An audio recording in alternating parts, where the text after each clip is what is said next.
Miarabantsika rehetra indray tratrizao iarahantsika mandinika ny tenin'Andriamanitra itombontsika amin'ny fahalalana an' Jesosy Kristy tompo izao. Indrindra amin'izao andro farany izao dia tsara ny ahafantarantsika lalindalina kokoa hatrany ny momba an' Jesosy tompo, mba iorenany finoanao raha efa pino ianao, nefa koa mba hahatonga anao ahafantatra izay inonao.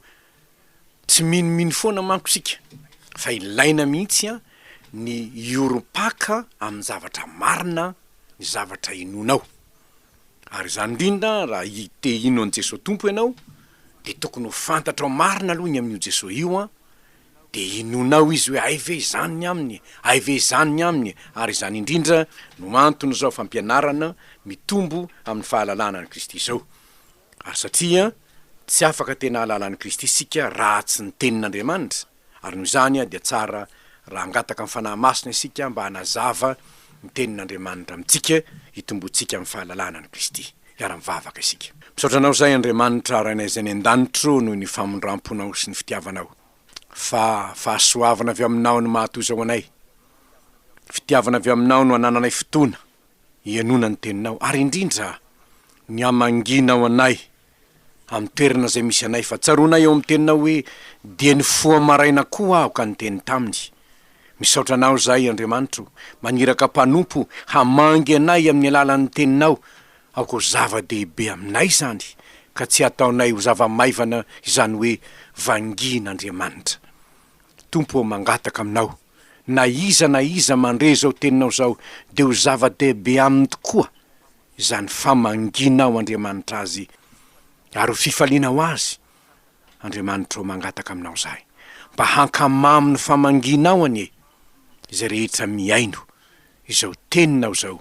Ary ny mpanomponao zay irahinao isolovavanao hanazava ny teninao, dia nao fanahy masina mihitsy no ampiteny azy, mba tsy hiteniteny foana izy, Tompo, fa hiteny tokoa hanazava ny teninao. Amin'ny anaranao Jesosy Tompo no anaovanay izany vavaka izany. Amen. Anio sika mba hitombona ny fahalalana ny Kristy dia handinika salamo iray indray.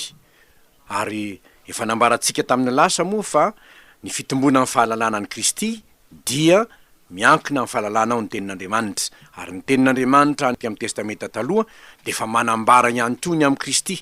Misy tandindon'ny Kristy maromaro efa hitantsika hatramin'izao, ary de mbola mitohy ihany zany. Ka ny salamo faha 8:100 ao amin'ny salamo faha 8:100 dia misy andininy manambarany amin'ny Jesosy Tompo. Ary ho jerentsika manokana amin'izany ny tandindon'ilay Jesosy vato fehizoro no lavina. Vakintsika ary ny salamo 8:100 ary ny andininy faha 3:10 ka hatramin'ny andininy faha 7:20 no vakintsika. Ary ao no ahitantsika hoe inona no tandindona milaza ny Jesosy Tompo ao anatin'izany tenin'Andriamanitra izany. Amin'ny anaran'i Jesosy no amakitsika izany. Nanosika ahy mafy hahalavo ahy ianao, fa Jehova no namonjy ahy. Jehova no heriko sy fiderako, fa efa famonjena izy. Ao andain'ny marina ny feo mioby noho ny famonjena. Ny tanana kavanan'i Jehova mampiseho hery. Ny tanana kavanan'i Jehova dia misandratra. Ny tanana kavanan'i Jehova mampiseho hery. Tsy ho faty aho, fa ho velona, ka hitory ny asan'Andriamanitra. No fahaizan'i Jehova mafy aho, nefa tsy natolony ho amin'ny fahafatesana. Voay ny vavahadin'ny fahamarinana aho, hiditra eo aho ka hideran'i Jehova. Ity vavahadin'i Jehova. Ny marina no hiditra eo, hideranao aho, fa efa namaly ahy ianao, ka efa famonjena ahy. Ny vato zay no lavon'ny mpanao trano no efa tonga fehizoro indrindra. Avy tamin'i Jehova zany, ka mahagaga eo imasontsika. Ity no andro nataon'i Jehova, hifaly sy ho ravoravo am'izao isika. Mifona aminao aho Jehova, vonjeo e. Mifona aminao aho Jehova, ambino e. Ho tahinany e, izay avy amin'ny anaran'i Jehova. avy ao an-trano Jehova ny tsofanay rano anareo, Andriamanitra Jehova, ka nampahazava antsika. Roiziko fehy ny fanatim-piravoravona na dia atreo amin'ny tandroky ny altara aza. Hoy isika tany am-piandohana hoe ny salamo dia misy manambara an Jeso Tompo. Ary eto isika anio dia andinika ireo andalan-tsoratra masina ireo zay azo antsika manambara fa Jesosy no ambarany zany salamo no vakina teo zany. Jeso lay vato fehizoro zay no lavina. Izao no lazay ny 17 nanosika ahy mafy halavo ahy ianao, fa Jehova no namonjy ahy. Eto sika dia mahita mpanompon'Andriamanitra iray izay nampahorininy namany, ary rehefa nitarainy izy dia nihaino azy ny Tompo, nanosika ahy mafy halavo ahy ianao.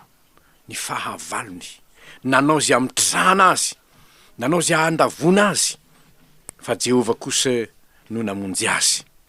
Hitatsika teo amin'ny tantaran Jesosy zany fa maro ny fahavalony zay niezaka minitsy nanao andavona azy, nefa tsarotsika mandrakariva fa teo amin'ireny fotoana zay nanenjehin'ny olona azy ireny dia namonjy azy hatrany Jehova, nanafaka azy hatrany izy. Efa saika azeran'ny olona teny akady azy izy, fa Jehova namonjy azy. Raha niaraka tamin'ny mpianany izy hoe andaotsika epitany-dranomasiny Galili, any ampovoan-dranomasina izy dia saika harendriky ny demoniny sambokeliny. Jehova nefa namonjy azy. Inona no antony? Satria izao ny 14, Jehova no heriko sy fiderako, fa efa famonjena izy. Jehova no heriko. Jeso Tompo, raha teto amin'izao tontolo izao, dia nanambara, raha izaho ihany dia tsy mahavita na inona fa ny ray ny miasa ato amiko. Ny zavatra rehetra zay hitantsika ry havany dia izao, ny olona dia mirere amin'ny heriny. Betsaka ny olona no mirere amin'ny heriny, midera ny heriny.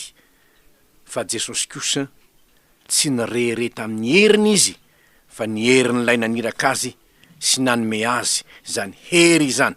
Ary manahoana isika manoloana izany?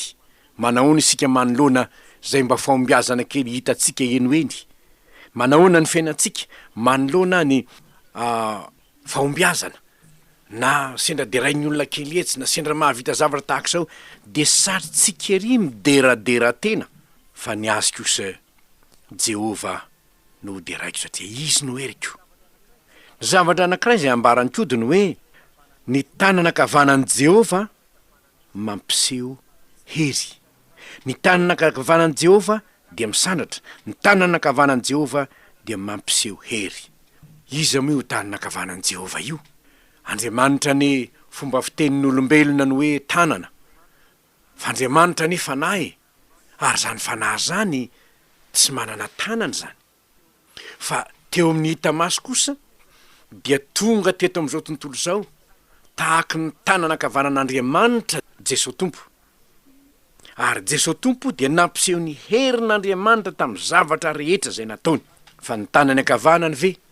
Betsaka ny zavatra nataony zany tanany akavanany zany. Ny jamba nametrahan'ny tanany fotsiny dia nahiratra. Ny tanana kavanan'Andriamanitra zany hoe Jeso Tompo dia niseho ho tahaka ny tanana kavanan'Andriamanitra teto amin'izao tontolo izao, nampiseho ny heriny izy.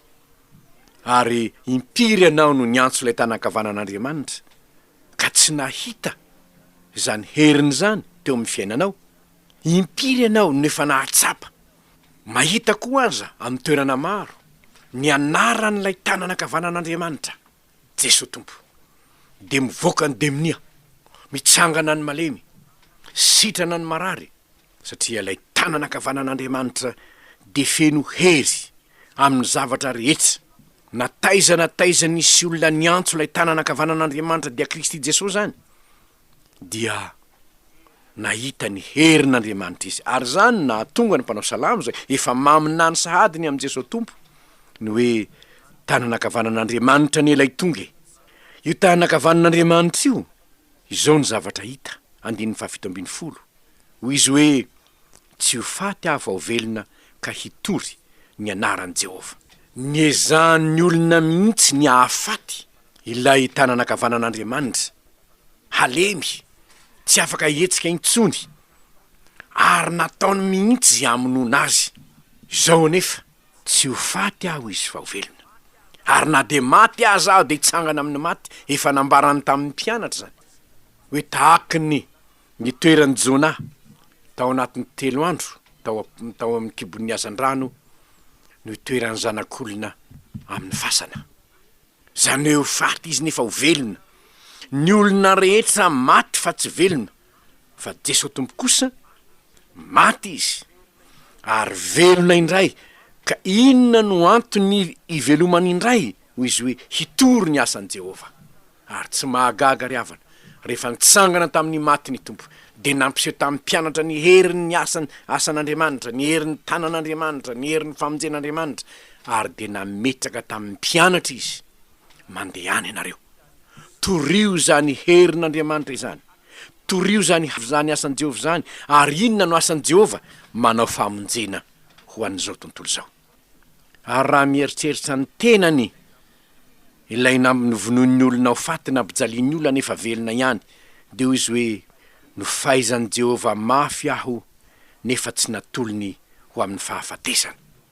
No fahaizan'i Jehova mafy aho, nefa maizana rehetra zay niatra tamin'i Jeso Tompo, de tsy famaizana noho ny fahotana nataony akory, fa famaizana noho ny tondrany ny fahotantsika.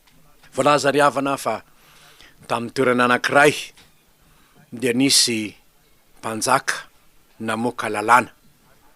Ary mpanjaka namoaka lalàna io dia namoaka lalàna fa eo amin'ny fanjakany dia tsy azo atao ny manao fitondran-tena maloto.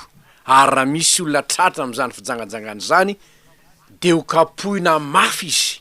Zavatra nampahonena nefa de zao, araky ny voalazan'ilay tantara, de hoe mbola tovolahy io mpanjaka io, ary satran'ny olona nijangajanga ny reniny, sahiran-tsaina izy, ampiarina mama ve no sazy, nefa satria izy no namoaka ny lalàna, dia voaterina ampiarina tamin'ny reniny ihany ny sazy, de nanatrika ny fikapohana ny reniny izy.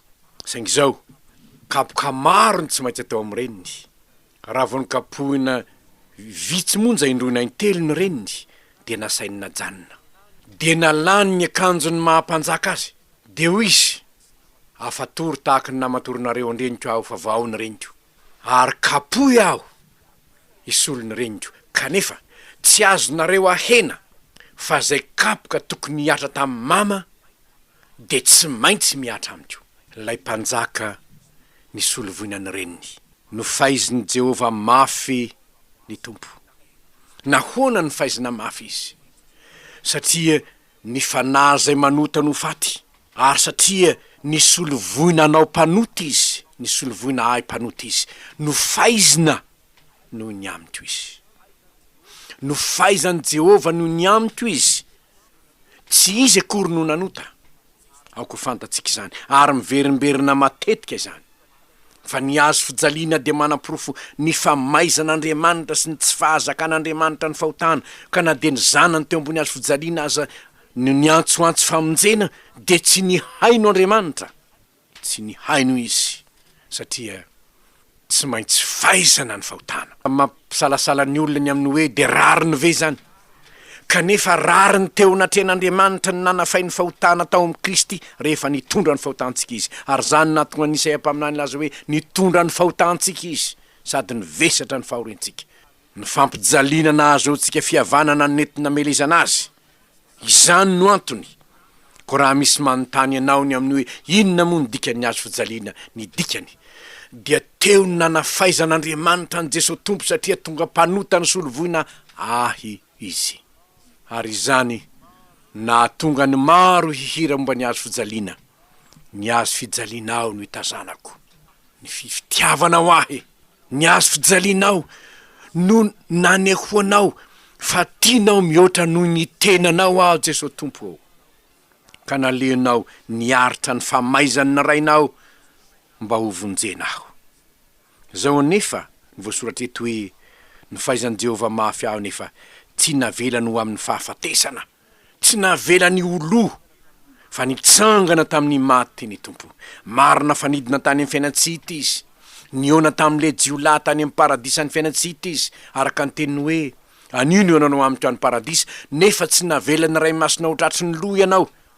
Ho kosa ny mpanao salama amin'ny andininy hafa. Fa natsanganaandriamanitra tamin'ny maty izy ary nitondra babo maro niaraka aminy.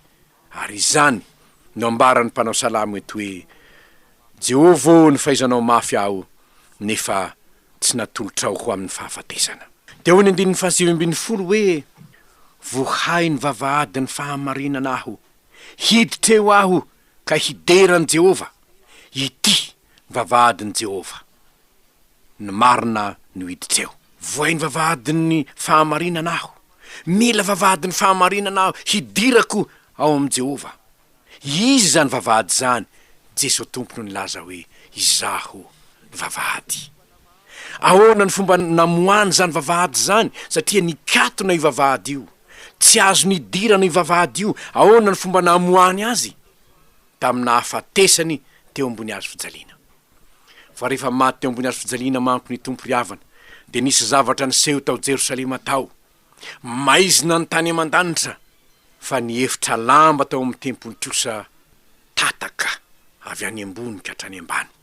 Niefitra lamba tao amin'ny tempoly, dia mampisaraka ny toerana masina indrindra, tsy azon'ny olona idirana. Ny mpisorona be ihany mahazo miditra eo indray mandeha isan-taona, mitondra ny ranony fanekena vaovao hoentina makao amin'ny rakotry ny fanaovam-panavotana ao amin'ny fiarany faneken'i Jehova. Tsisy afaka namoaka an'io, tsisy afaka nandrovitra an'io. Fa rehefa maty teo amin'ny hazo fijaliana Jeso tompo, dia niditra ao amin'ny toerana masina indrindra izy, nambarany soratra masina fa nosokafana tamin'izay vavahadin'ny lanitra. Ka mahazo miditra ao ianao, mahazo miditra ao ianao rehefa no amarinina tamin'ny anaran'i Jeso tompo. Ity ny vavahadin'i Jehova, ny marina no hiditra eo. Ny olona efa nandray ny fanamarinana avy amin'Andriamanitra, ny olona efa nino fa no amarinina tamin'ny maimaim-poana noho ny finoanan'i Jeso tompo izy, ka ny ranony fanekena vaovao no entiny miditra makao amin'ny toerana masina indrindra. Dia eo amin'i Jeso tompo lay varavarana fidirana makany amin'ny ray, lay vavahadin'ny fahamarinana, io no idirany. Rehefa miditra eo izy, dia miaona amin'ilay mpanjaka ny mpanjaka sy tompony tompo. Ary varavaran'io ny mahafaly antsika, tsy mikatona mihitsy io ho an'izay olona no amarinina tamin'ny finoana. Ko raha te hiditra amin'izany varavarana zany ianao, aza misalasala manatona an' Jeso tompo, fa izy ny vavahady, izaho ny vavahady io izy. Raha izaho no idiran'ny olona, dia hivoaka sy hiditra izy ary ahazo hanina. Jesosy lay vavahady, hidiranao makao amin'Andriamanitra rainao ary aninonao ianao, hideran'Andriamanitra ianao fefa namaly anao izy, efa famonjena anao izy. Ny olona miditra makao amin'i Jehova dia hideran'Andriamanitra, hankalazan'Andriamanitra. Ary zany ry havana no mahatonga antsika raha vao manomboka mivavaka ianao, raha tonga ao anoloan'ny seza fiandrianan'Andriamanitra amin'ny finoana ianao, manatrika ny seza fiandrianan'ny fahasoavana, dia fideranan'Andriamanitra aloha, na dia nahatafidiranao eo aza, fideranan'Andriamanitra aloha. Moa tsy fanaontsika ve raha misy olona manakaza, olona tery de tery ny fotoana, ny ambony de ambony izy nefa mandray anao, misaotra anao aho Andriamanito ministra no nandraisanao aho, misaotra anao aho Andriamanito président fa noraisinao. Fisaorana ny voalohany, fiderana ny voalohany, fankalazana ny voalohany. Ary tokony ianarantsika kristianina zany. Ianao zay mihaino zao tenin'Andriamanitra zao, indrindra rehefa kristianina ianao, aza ny mangataka vetrany alohanao tao raha vao tonga eo amin'ny seza fiandrianan'Andriamanitra, fa fiderana an'Andriamanitra. Misaotra anao aho nohony am'izao, misaotra anao aho nohony am'izao, misaotra anao aho nohony am'izao, misaotra anao aho nohony am'izao. Mampatsiaro ary havana zavatra zay faliko, raha mandinika ny fiainan'ny raiko niteraka aho, zavatra nataony dada fony zay mbola zaza, raha mivavaka izy, raha 10 minitra izy mivavaka, ny 2 minitra sy tapany fisaorana daholo. Ny olona am'izao fotoana zao ny mahamaky azy, ivavaka ambovonjena an'izao, ivavaka ambovonjena an'izao, Andriamanitra meo an'izao a, meo an'izao a. zany hoe ny mahamaika ny olona de ny mangataka omeo lava fa firy kosany mahay hoe misaotranao aho tompono izao misaotranao aho tompono izao fa zavatra zay nambarantsika tany am-piandohana de hoe ny vato zay ny lavany mpanao trano nefa tonga fehizoro avy am' Jehova izany ka mahagaga masontsika lay vato fehizorony Jehova nefa no lavany olona na de am'izao fotoana zao aza marobe ny olona mbola mandany Jeso tompo tsy vato fehizorony fiainany manorina trano izy nefa tsisy vato fehizorony piskidy sy ny mpanandro sy ny fomba zao tontolo zao no ataony vato fehizoro anorenany fiainany tahaka ny Sergiu Polo mba gouvernouran'ny nosy Kyprosiany izy fa ny vato fehizorony fiainany de Elima mpanao ody io nanakinany fiainany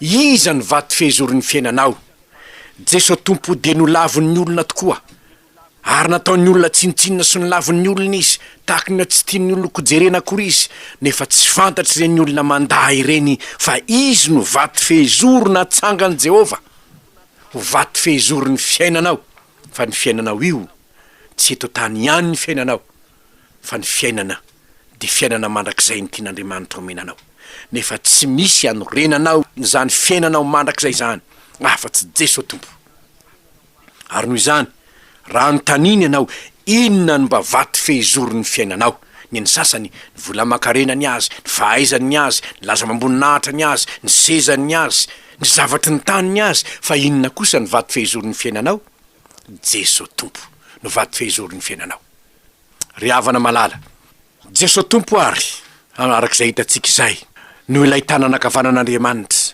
Jeso tompo ilay tananakavanan'Andriamanitra mampiseho hery izy anefa lay ny faizana nefa de nitsangana tamin'ny maty izy no vavahady ary izy no vato fehizoro tokony hanangahana ny fiainana avy amin'Andriamanitra izany ka ny fanontaniana amintsika de izao iza ny vato fehizorony fiainanao na anao fanadinana ianao na iasy ianao na anao inona ianao ary indrindra raha hanorina ny fiainana mandrakizay ianao iza ny vato fehizoro anorenao zany raha tianao Jeso tompo ny vato fehizoro avy am' Jehova aoka izy no vato fehizorony fiainanao aoka izy no enkinanao aoka izy no ametrahanao ny fiainanao rehetra fa izy no vato fehizoro napetrak'Andriamanitra ko na iza miorina am'izany vato lampy izany de tsy angozoozo mandrakizay izy Jeso vato lampinay hoy ny tononkiratsika izy ihany ny tokony asandratra ao amin'ny fiainanao ka na inona mifanaraka amin'ny tenin'ny Jeso tompo zany manko no manorina ny trano eo ambony vato lampy hoy Jesosy raha milazany am'izany izy na iza mandre zany teniko zany ka makatoa azy de tahaka olona manorina ny trano eo ambony vato lampy ny fakatoavanao ny tenin'ny Jeso tompo no fanorenanao trano eo ambony vato lampy ary zany mahatsara ny ianaranao ny teniny mba hafantaranao ny momba azy bebe kokoa hatrany ka hankatoavanao zany fa raha izy ny fanorenanao ny fiainanao de tsy angozoozo ianao mandrakizay ary tsy atahotra ianao na izy tafio-drivotra azy araky ny lazain'ny tompo hoe zay manorina ny trano ambony vato lampy avy ny orana be avy ny tafio-drivotra tsy miontsiny izy satria miorina eo ambony vato lampy fa na inona eto am'izao tontolo zao anorenanao ny fanantenanao iko zany raha ampitso fasika ihany zany ho rava izany fa rehefa miorina am' Jeso tompo kosa ianao dia marina Jeso no anjara soa zay mahafapo tokoa ay Jeso atra ety ay Jeso atrary ay Jeso zoko ty mandrakizay doridory ngenganie ka lay vato fehizoro zay no lavon'ny olona nefa nataon'Andriamanitra mpanao trano ho vato fehizoro izy anie no vato fehizorony fiainanao ka na ny tontolo ny andronao anio ny an'ny fiainanao avy rehetra de ho fiainana miorina eo ambony vato lampy tsy atahotra ny tafio-drivotra zao tontolo zao ho aminao anie ny fiadanana ivavaka isika misaotranao zahay Andriamanitra rainay zay ny an-danitro noho ny fampianarana nomenao anay androany indray raha nianatra ny tomba amin'ny fahalalana ny Kristy zahay fa izy no ilay mpamonjy tananakavananao mampiseho ny hery mampisandratra amin'ny fiainana izy anefa ilay ny fahaizanao noho ny fahotanay tompo misaotra anao zahay no naneky anao ny hamonjy anay tamin'ny nafaizanao ny zanakao. Misaotra anao Jeso Tompo fa nanaiky ho faizina noho ny fahotanay ianao mba handrotsaka ny raha famelan-keloka ka hanokatra ny vavahadin'ny lanitra ho anay. Ianao ny vavahady Tompo, ianao ny famonjenanay, ianao koa ny vato fehizorony no avonay rehetra. Ko mangataka aminao zahay mpamonjy eo, mangataka aminao zahay aza vela hanorina ny fiainanay amin'ny zavatra hafa afa-tsy eo aminao zahay, ka ny teninao no ibaiko ny fiainanay isan'andro. Tsarovy manokana tompo zay rehetra manapa-kevitra anio mba hanorina ny fiainany eo aminao, hiaraka aminao, hianatra aminao, ampaherezo izy ary aza vela angozozo satria tsy mba angozozo mandrakizay zay miaraka aminao. Fona aminao zahay ho an'ireo mandanao na de fianao aza ny vato fehizoro Jeso Tompo ao, mifona aminao zay fa na de eto amin'ny firenenay azany mijoalajoaly tsisy erinitra ny fiangonana fa betsaka ny mbola mandanao, fa mbola manorina ny fanantenany sy ny fiainany am'izao tontolo zao. Mangataka aminao zahay Jeso Tompo, miangavy aminao zahay noho ny famindramponao, mamindrafo mamela heloka ary tahio ny teninao zay torina mba hahafantaran'ny olona anao lay tanana kavanan'Andriamanitra vavahady idiranay amin'ny fiainana mandrakizay ary vato fehizoro anorenanay ny fiainanay sy ny fanantenanay ny amin'ny ho avy. Ho anao ny dera sy ny laza ary ny voninahitra hatramin'izao sy mandrakizay. Amen.